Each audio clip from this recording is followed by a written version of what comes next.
Can you see me? We are live, brother. All right. What's going on, Inside Edge? Thank you guys for joining us, no matter where you are in the world tonight. We appreciate you, whether you're on Facebook, whether you're on our Inside Edge page, whether you're on, what's the other one? YouTube, Spotify. Check us out with our podcast. Check us out here, guys. We just been live and we did podcasting and doing some stuff. So we're burning the midnight oil, right? Woo, we've been working hard on these podcasts. My throat's a little bit raw, but I still got enough for our Inside Edge community, man. And I wanted you to dive into this because we talk a lot about a process and we talk a lot about, failures in an event, not a person, false evidence appearing real, whatever it takes, mindset of a champion, life by design. But we don't dive too deep into it. One thing that we live by, and it's called process. The process is called trust, not process, right? Think, plan, and prepare. And practice. And practice is the first T. Yeah. Relate, the R, is to relate to your customer. Yeah, relate to the people you want to communicate with in a meaningful, specific way. Yeah, that's a great way to put it, man. You're always better than me about that stuff. The people you want to communicate with in a meaningful, specific way, because the trust process used to be a sales process. Now it's a live process. I validated that several years ago in Tampa with Edwin. But then the U, uncover the need, baby. And then when you do that, lead with the need. So you'll lead with the need when you're relating to them. So if it's not like T, R, U, S, T. They're back and forth, and there's something we can play against. And then the S? Solution. What happens when you uncover that need? You introduce a relevant solution to their need. That creates structure, it creates harmony, it creates alignment, as opposed to disconnect. Resistance goes down, creativity goes up. Yeah, and then that leads to the final T. Your favorite. Take massive action, baby. That's right. it. And here's what we did back in Tampa in 2017. Edwin and I were speaking virtually to 20 or 30,000 people. It was a lot of people. It was awesome. It was really cool. But what we were talking about is a sales process. And he was talking about it as a salesman because he's been number one for over 30 years in every industry he's been in. And that wasn't easy to start with, but he's built that, and he always leaned into a process. And when he was doing that, I validated the fact that, dude, I do that. I do that in my life. That's what I do when I'm talking to my kids. That's what I do when I'm in my business. That's what I do with my relationships.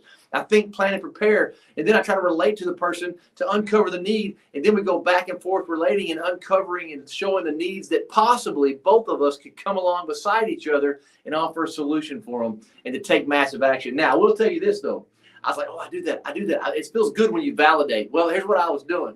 My trust is really TT. RUST, because I don't know. It's self-confession time. Yeah, I'm going to tell you how it really is, right? My TT, I would go, because here's what I would do. I would take the bottom T to take massive action. I'd put it at the top, and I said, I like that idea. I'm going to go do it. Before it was ready, I didn't think through it. I didn't try to relate to anybody. I didn't try to uncover it. A lot of times I didn't tell anybody. I just said, I've got an idea. I'm going to take action on it, and I'm going to offer this solution. And what I found was, a big part of the time, it was the wrong solution. Fell right on my face, skinned my knee. I'm looking for a Band-Aid. But you know what I did then? My T, I moved into the real first capital T. I started thinking and planning and preparing. And what I would do when I would think through it, I started thinking through the mistake that I made, tried to figure out what I should do. So what I did, Edwin, is I was able to think through it by relating and using the experience I had, uncover the need that I tried, it didn't work, and the solutions that may not have been a fit. Yeah, so see, you guys are tying this together every day in your business activities, every day in your personal lives. You have a process whether you realize it or not, right? And we've illuminated this, we've educated this, we've shared with this, but the challenge I have for you, right? Challenge your own excuses. There is no excuse for not understanding the steps of the process. And when you do finally get it, right? What happens, we call it weaving. It becomes so second nature. You're not checking the boxes, as Michael were talking about it, but what will happen is your communication, your ability to influence others, like oral communication is designed to help change other behavior, right? You send out communication, you're trying to inspire, influence people to change for their benefit, not for yours.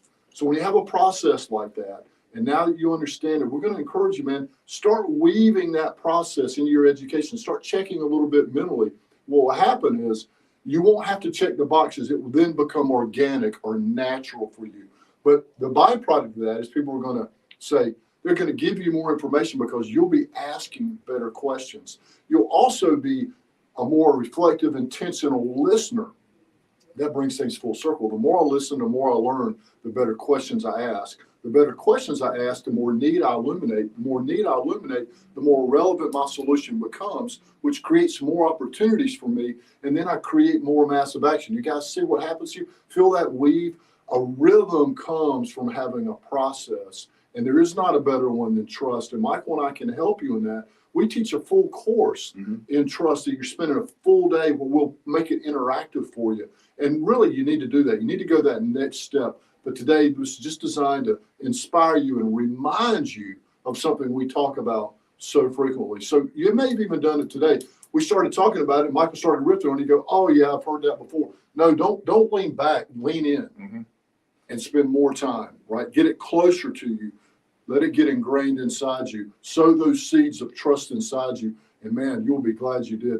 Before we close, I got to have you do a big line. I know you're going to bring it home for us, but man, please go for it. But I'm not letting you get out of here without something I heard you say today. I wrote it down. Okay? I said a lot of things today. I'm trying to think of what I said. I think I remember now, but hey guys, I'm gonna give you one quick little tip that you can use to start implementing this trust process. Something that I did. I started trying to implement the trust process that I had validated, so I was using it all the time.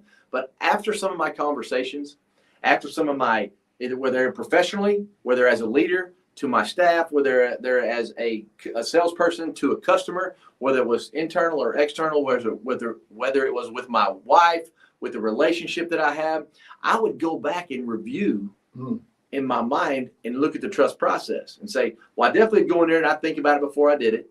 I mean, all the way down to when I pick my little girl up in 6th grade and go, hey, how was your day today? And what do they tell you? Fine. What'd you do? Nothing. All that. Well, I started thinking, planning, preparing, and started thinking about how I can relate to her to uncover her need to get to offer her a solution for us to communicate. That's what I wanted to accomplish. And then I take action on it. And sometimes, I promise you, sometimes it worked. Sometimes it didn't work. But that's one thing you can do, guys, to start trying to make this something that's second nature for you. It takes time. It takes time. And you know what you talked about, the little 6th grade girl? I was just asking you about this when we were in the studio, is now a junior, will be a rising senior in high school, right?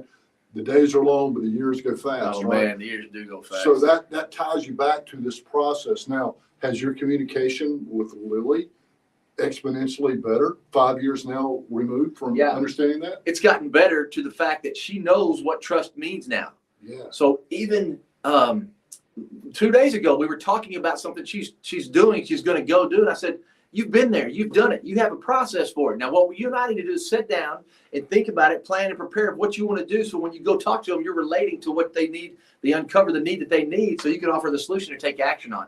And I go, do you know what I'm talking about? She said, yes, it's the trust process. Yeah.